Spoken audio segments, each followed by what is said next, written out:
अस्सलामु अलैकुम वरहमतुल्लाहि वबरकातुहू। प्यारा भाइर ऐं भेनरो, तव्हांखे ख़ुशि आमदीद चवां थो। हज ऐं उम्रो कीअं कजे वीडियो लेक्चरनि जे सिलसिले में मुफ़क्किरीन जे तरफ़ां AM बलोच सां गॾु क़िस्त नंबर 10 ज़ियारतूं। महिरबानी करे हिन चैनल खे सब्सक्राइब करियो ऐं घंटीअ वारे बटण खे दॿायो त जीअं हर नए अचण वारी क़िस्त जो इतला तव्हांखे मिली सघे। अगरि तव्हां पहिरीं ई सब्सक्राइब करे चुका आहियो त तव्हांजो शुक्रगुज़ार आहियां। हीअ वीडियो अगरि तव्हांखे पसंदि अचे त लाइक वारे बटण खे दॿायो, अगरि न पसंदि अचे त डिसलाइक वारे बटन खे दॿायो ऐं पंहिंजे ख़्यालनि जो इज़हार हेठि कमेंट्स में करियो। हाणे अचो हलूं था मेन क़िस्त जे तरफ़। हिन क़िस्त में पाण मुख़्तलिफ़ ज़ियारतनि जे बारे में ॻाल्हाईंदासीं, मके मुकरमा जूं ज़ियारतूं, मदीना मुनव्वरा जूं ऐं कुझु ॿियनि जॻहियुनि जूं। सो अचो त शुरू करियूं। पहिरीं पाण शुरूआत करियूं था मक्का मुकरमा खां। हिकु जबल आहे जबल नूर। जबल नूर में वाक़िअ आहे गार-ए-हिरा। सो हीअ जबल आहे ऐं जबल जी चोटीअ ते आहे गार-ए-हिरा।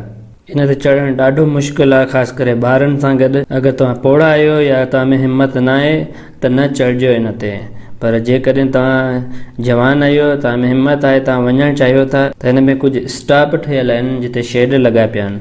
तव्हां कदम ब क़दम वञो, थोरो फ़ासिलो तइ करियो ऐं पोइ वेही आराम करियो ऐं वरी वञो। पाण सां गॾु पाणी ज़रूरु खणी वञिजो।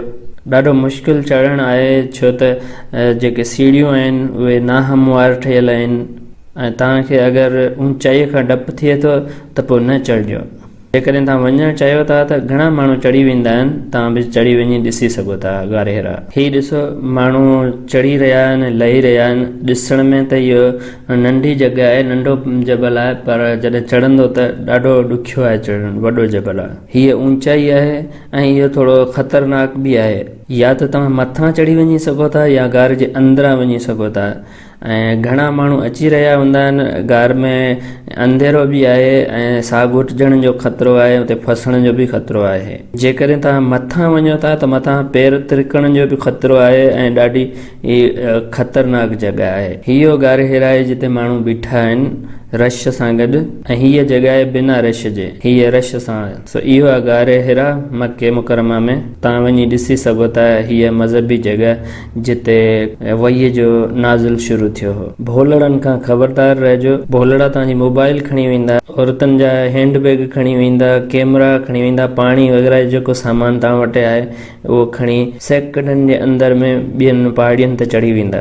तव्हांखे ख़बर बि कोन पवंदी कीअं खजी वियूं शयूं तव्हांजे हथ मां। सेल्फियूं या वीडियो न बनाइजो जॾहिं भोलड़ा पासे में हुजनि। ख़्यालु रखिजो, माण्हू आहिनि जिन खां मोबाइल या इहे सामान खणी भॼी विया आहिनि भोलड़ा। तव्हांखे वरी न लभंदा, हिकु दफ़ो खणी भॼी विया भोलड़ा। सेकंडनि में उहे खणी ॿियनि पहाड़ियुनि ते चढ़ी वेंदा ऐं तव्हां खां भॼी वेंदा। इनजे करे ख़्यालु रखिजो। ॿी ज़ियारत आहे गार-ए-सोर। इहो सोर जो पहाड़ आहे, जबल आहे, ऐं गार-ए-सोर इन जबल ते आहे। हिन जबल ताईं पहुचणु मुश्किल आहे ऐं हिकु दफ़ो मूं ट्राए कयो पर आउं न पहुची सघियुसि। पर टैक्सीअ वारनि खे ख़बर आहे, तव्हां टैक्सीअ वारनि खे चवंदो त उहे तव्हांखे जबल जे हेठि अची छॾींदा ऐं पोइ तव्हांखे मथे चढ़णो पवंदो। अचो त ॾिसूं, हीअ जबल जी चोटी आहे ऐं हीअ गार जे अंदर जो मंज़रु आहे ऐं हीअ कीअं माण्हू मथे चढ़ी रहिया आहिनि। चवनि था त हीअ तक़रीबन 5000 फुट मथे चोटी आहे, पर इन जी तस्दीक न आहे थियल। कंहिं तरीक़े सां तस्दीक करे बि सघिजे थी, पर तक़रीबन मुंहिंजे ख़्याल में 4000 खां मथे ई आहे, हिन में को शक न आहे। ऐं हीअ गार जो बुंब आहे ऐं हीअ बि गार जो बुंब आहे ॿिए वक़्त में। हीअ अंदर जो मंज़रु आहे गार जो। गार-ए-सोर बि हिकु अहम ज़ियारत आहे जेकॾहिं तव्हां वञी ॾिसणु चाहियो था। हीअ उहा जॻह आहे जिते नबी पाक सल्लल्लाहु अलैहि वसल्लम ऐं सहाबा कराम रज़ियल्लाहु अन्हुम पनाह वरितो हो जॾहिं मके मां हिजरत करे निकिता पिया ऐं उन्हनि जे पोयां काफ़र पइजी विया हुआ। ऐं हीअ अॻी ज़ियारत आहे मस्जिद तनीम या मस्जिद आयशा रज़ियल्लाहु अन्हा उम्मुल मोमिनीन। हीअ उहा जॻह आहे जिते अमा आयशा रज़ियल्लाहु अन्हा अहराम ॿधो हो उम्रे जे लाइ, जॾहिं उन्हनि जो पहिरियों उम्रो मिस थी वियो हो। हीअ बि हिकु ॿी कहाणी आहे जेका कॾहिं वक़्तु मिलियो त पोइ इन ते ॻाल्हाईंदासीं। त इहा आहे मस्जिद तनीम। ऐं अॻी ज़ियारत आहे नबी पाक सल्लल्लाहु अलैहि वसल्लम जी जाइ विलादत। हिते हाणे न को घर आहे न का जाइ विलादत आहे, उहो सभु मिटाए छॾियो आहे। सिर्फ़ु हिते लाइब्रेरी आहे, मकतबा मक्का अल मुकरमा, यानी मके मुकरमा जी नेशनल लाइब्रेरी। हे माण्हू वञनि था, इहे जॻह लाइब्रेरी ॾिसी अचनि था। तव्हां बि अगरि ॾिसणु चाहियो त वञी जॻह ॾिसी अचो था। पर हाणे हिते का घर वग़ैरह न आहे छॾियूं, उहे ढाहे छॾियूं, हिन ते लाइब्रेरी बनाए छॾियूं आहे। ऐं ॿी ज़ियारत मके में आहे जन्नत अल मौला। इहो मके जो तमामु वॾो क़ब्रिस्तान आहे, पर तव्हांखे ख़बर न पवंदी कि केरु किथे दफ़न थियल आहे। हिते सिर्फ़ु पथरनि जा निशान लॻा पिया आहिनि, हर हिकु पथर हिकु क़बर खे ज़ाहिर करे थो, पर तव्हां वञी सघो था, ॾिसी सघो था हिनखे, ऐं थी सघे त उते वञी फ़ातिहा पढ़ो ऐं मग़फ़िरत जे लाइ दुआ करियो अहलल क़बूर जे लाइ।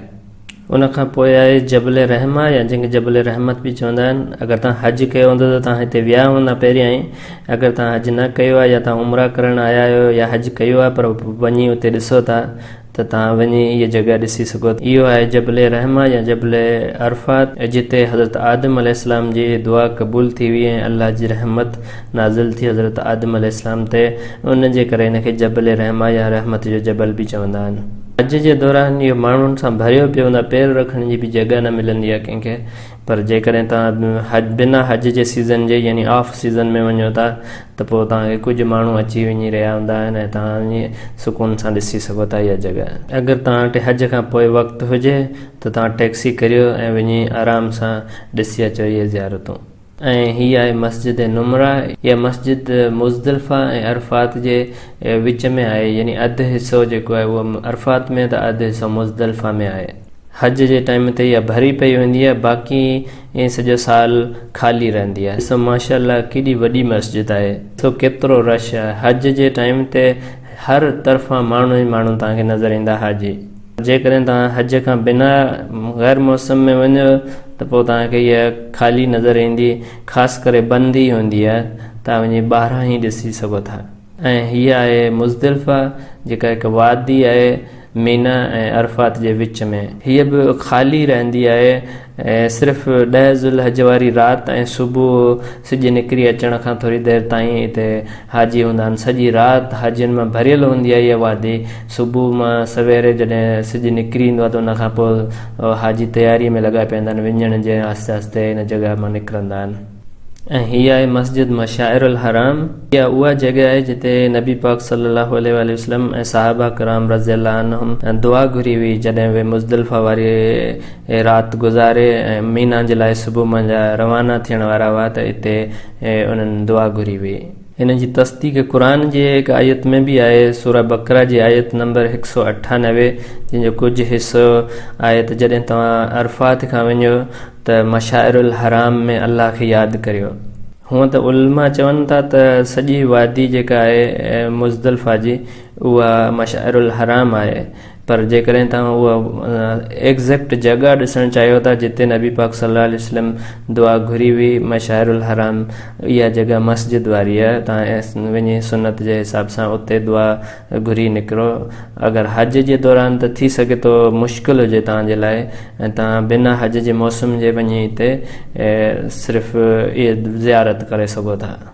ऐं हीअ आहे मीना, जंहिंखे खीमनि जो शहर बि चवंदा आहिनि, जेको खीमनि मां भरियो पियो आहे। तव्हां हज जे दौरान इन ई कंहिं हिकु खीमे में रहिया हूंदा हिते जे तव्हां हज कयो आहे, पर जेकॾहिं तव्हां सिर्फ़ु उमिरे ते आया आहियो या ईअं ई ज़ियारत करणु आया आहियो त तव्हां वञी ऑफ सीज़न में वञी ॾिसी सघो था। या तव्हां अगरि हज बि कयो आहे पर तव्हां वञी ॾिसो था सुकून सां बिना रश जे, त तव्हां वञी ॾिसी सघो था कि कीअं लॻनि थियूं इहे जॻहियूं बिना रश जे। हीअ आहे मस्जिद ख़ैफ़। मस्जिद ख़ैफ़ बि मीना में वाक़ आहे। हीअ बि हिकु मुक़दस मस्जिद आहे, तव्हां वञी हिन जी ज़ियारत करे सघो था। ऐं अॻी ज़ियारत आहे जुमरात यानी शैतान। हीअ हुननि जो मथां जो मंज़रु आहे, वॾो शैतान, दरमियानो शैतान ऐं नंढो शैतान। हाणे त हुननि वॾा रोड ठाहे छॾिया आहिनि, रैम्पूं ठहियूं पियूं आहिनि, जे हिकु फ्लोर ते ॿिए ते टे ते तव्हां मुख़्तलिफ़ फ्लोरनि ते वञी सघो था। हुनजा अलॻि रस्ता आहिनि, वञण जा अलॻि रस्ता आहिनि। जेकॾहिं तव्हां हज कयो आहे त तव्हां हीअ जॻह ज़रूरु ॾिठी वेंदी, पर जेकॾहिं तव्हां ईअं हज खां पोइ वञी ॾिसणु चाहियो था या सिर्फ़ु उमिरि ते आहियो त तव्हां वञी हीअ जॻह ॾिसी सघो था। ऐं जॾहिं तव्हां वञो मुज़दलिफ़ा मीना ऐं अरफ़ात ॾिसण त हिकु टैक्सी करे अचो ऐं हिकु ई चकर में सभु जॻहियूं ॾिसंदा वञो। इहो हिकु ॿियो मंज़रु आहे जुमरात जो। ऐं उनखां पोइ अॻी ज़ियारत आहे ग़ज़वा बदर जी जॻह, जंग बदर जी जॻह जेका बदर में आहे। उहा मक्का यंब रोड ते वाक़ आहे। तक़रीबन अगरि आउं ग़लति नथो चवां त 100 किलोमीटरनि खां ज़्यादा फ़ासिलो थींदो। जेकॾहिं तव्हां वटि हुजे एतिरो वक़्तु बि हुजे ऐं वसाइल बि हुजनि त तव्हां वञी इहा जॻह ॾिसी सघो था। हुते शहदाए बदर जो क़ब्रिस्तान आहे, कुझु बोर्ड लॻल आहिनि, हीअ तव्हांखे स्क्रीन ते नज़र ईंदो। इहे बोर्ड लॻा पिया आहिनि ऐं क़ब्रिस्तान जो मंज़र आहे ऐं इहो हिकु ॿियो मंज़र आहे क़ब्रिस्तान शहदाए बदर। तव्हां बदर वञी ॾिसी सघो था। ऐं जॾहिं तव्हां वञो पिया त रस्ते में बिर रोहा ईंदो आहे, हिकु खूअर आहे जिते नबी पाक सल्लल्लाहु अलैहि वसल्लम ऐं सहाबा कराम पाणी पीतो हो। हुन मां कुझु माण्हू पाणी भरींदा आहिनि, अञा बि मिठो पाणी आहे, तव्हां वञी पी सघो था, भरे सघो था अगरि तव्हां चाहियो। ऐं हुते हिकु नंढी मस्जिद बि आई आहे जेका सफ़ेद दीवार वारी आहे। ऐं अगरि नमाज़ जो टाइम हुजे त तव्हां बरकातूं नफ़ुल तहत मस्जिद पढ़ो हुते। उन खां पोइ हलूं था मदीना मुनव्वरा शरीफ़। मदीना मुनव्वरा शरीफ़ में पहिरीं तव्हांखे मस्जिद नबवी वञिणो आहे, जेको तव्हांजो मेन मक़सदु आहे विज़िट करण जो। वञो मस्जिद नबवी ऐं ज़ियारत करियो, उते नफ़िल पढ़ो, नमाज़ूं पढ़ो ऐं ज़्यादा खां ज़्यादा वक़्तु उते गुज़ारियो जेतिरो वक़्तु तव्हां वटि हुजे। कोशिशि करियो रोज़ा रसूल जी ज़ियारत करियो ऐं कोशिशि करियो त उते रियाज़ुल जन्ना में वञी नफ़िल पढ़ो ऐं दुआ घुरो।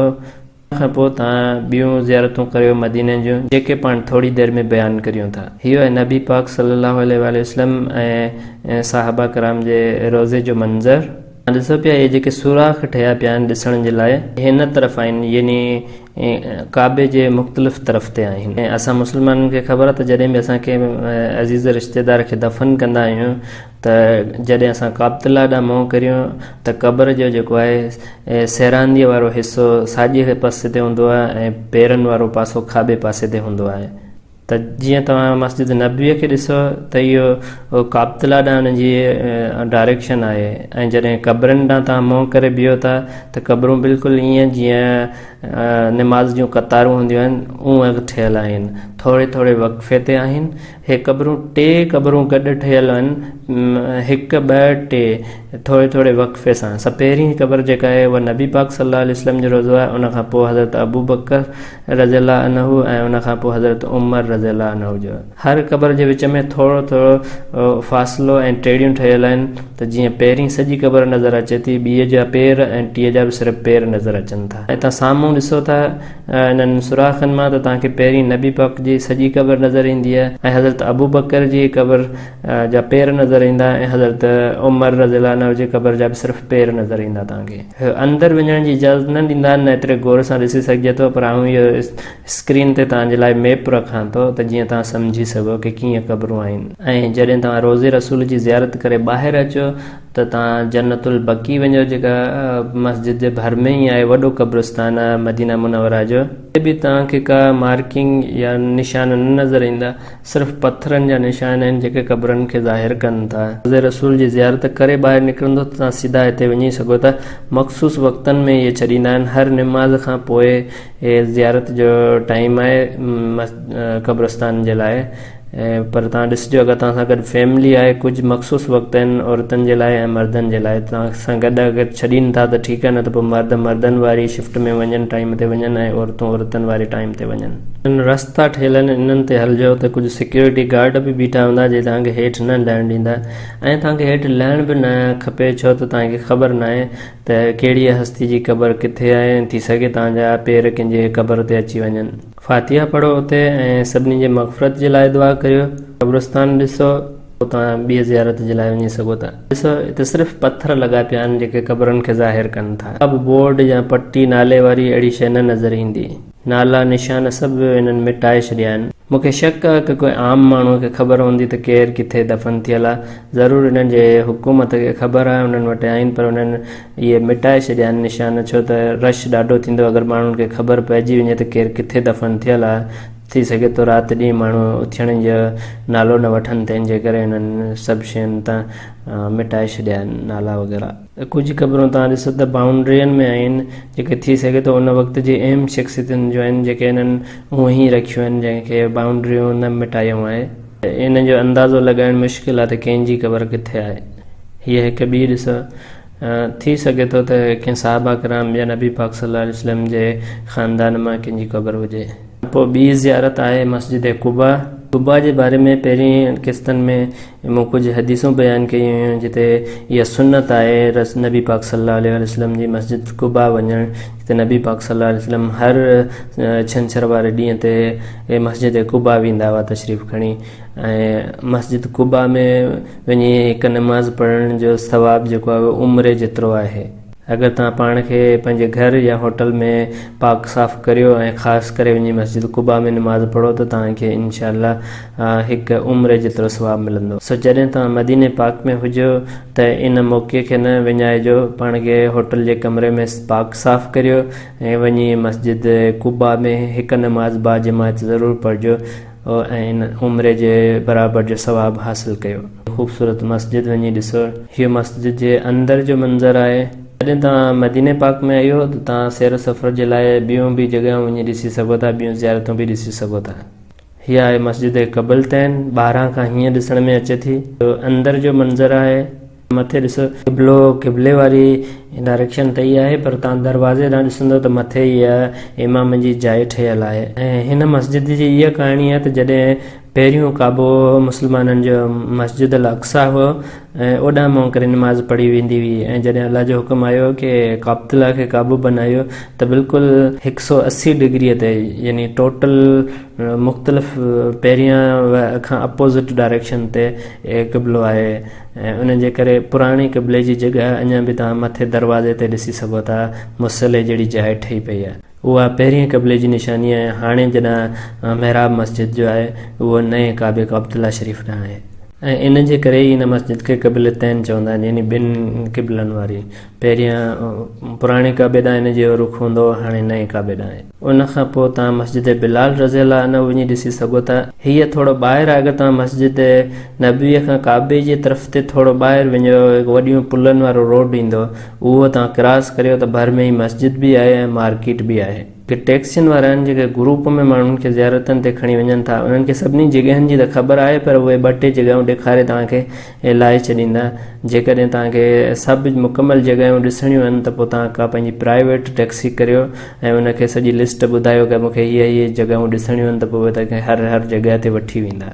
अॻी ज़ियारत आहे गुज़वाए उहद जी जॻह, जिते शुहदाए उहद जो क़ब्रिस्तान बि आहे, ऐं उते मस्जिद हमज़ा रज़ियल्लाहु अन्हु बि आहे।